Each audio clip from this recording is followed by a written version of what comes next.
Berjumpa kembali bersama saya dengan Pendeta Kimson Sianturi yang ingin membagikan kebenaran firman Tuhan. Saya akan bacakan dari Yohanes pasal 1 ayat 8 sampai ayat 12. Ia bukan terang itu, tetapi ia harus memberi kesaksian tentang terang itu. Terang yang sesungguhnya yang menerangi setiap orang sedang datang ke dalam dunia. Ia telah ada di dalam dunia dan dunia dijadikan olehnya, tetapi dunia tidak mengenalnya.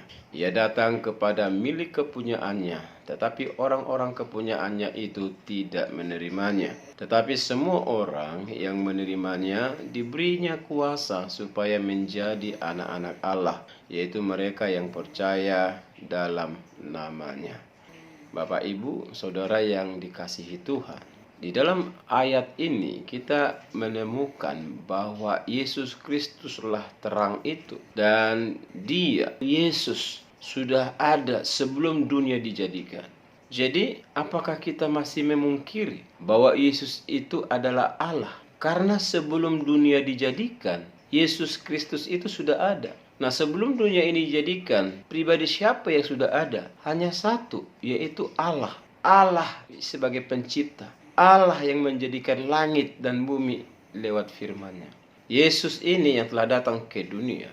Ia datang kepada milik kepunyaannya. Tetapi waktu dia datang, orang-orang kepunyaannya itu tidak menerima dia. Umat Israel adalah kepunyaan Tuhan. Umat Israel adalah bangsa pilihan. Allah begitu menyayangi umat Israel. Tetapi ketika Yesus datang ke dunia ini untuk menggenapi apa yang disampaikan oleh para nabi tentang kedatangan Mesias, umat Israel menolak. Bahkan mereka menyalibkan Yesus Kristus. Tetapi mereka tidak sadar bahwa memang kematian Yesus di kayu salib adalah rancangan Allah supaya lewat pengorbanan Yesus Kristus orang-orang berdosa menerima keselamatan. Saudaraku, di ayat 12 berkata, tetapi semua orang yang menerimanya diberikan kuasa supaya menjadi anak-anak Allah, yaitu mereka yang percaya dalam namanya. Saya mau katakan kepada saudara bahwa setiap orang yang percaya, yang menerima Yesus Kristus sebagai Tuhan dan Juru Selamat dalam hidupnya, maka Tuhan memberi kuasa. Ada kata menerima kuasa. Apa maksudnya menerima kuasa?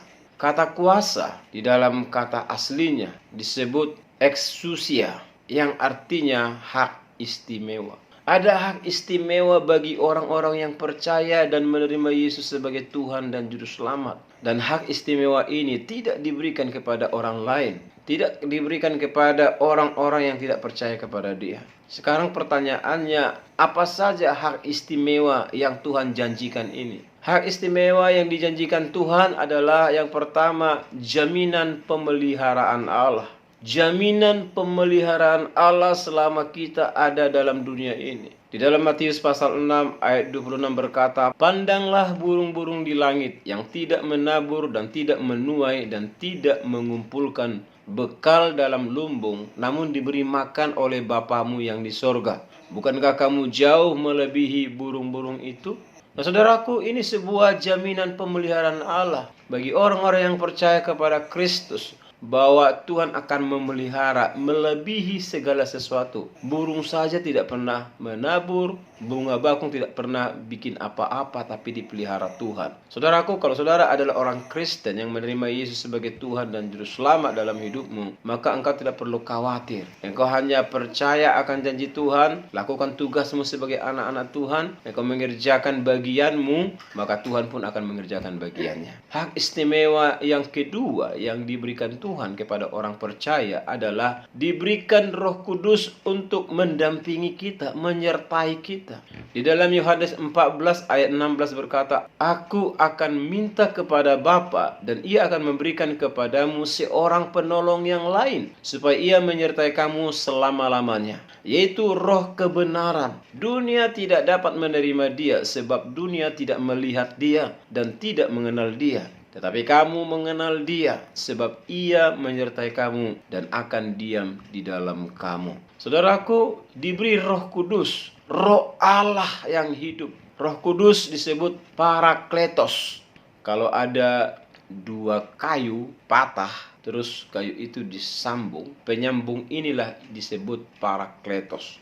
Jadi Tuhan akan memberikan hak istimewa yang kedua, yaitu Roh Kudus, yang membawa kita diperdamaikan dengan Allah, yang membawa kita di dalam penyertaan Tuhan. Roh Kudus adalah pribadi penghibur yang dari Allah. Roh Allah sendiri menyertai kita. Dia adalah pribadi yang ada dalam diri Allah, yang akan memberikan semua pengetahuan, kebenaran. Roh Kuduslah yang menolong kita untuk bisa percaya dan menerima Yesus Kristus sebagai Tuhan dan Juru Selamat.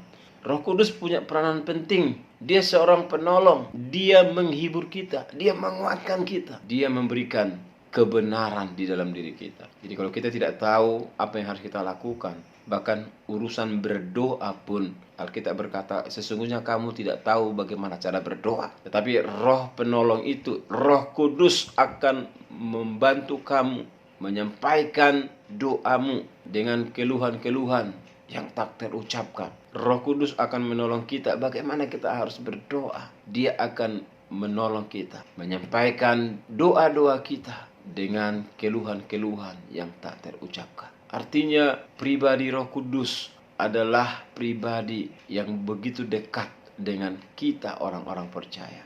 Yang ketiga, dilahirkan kembali.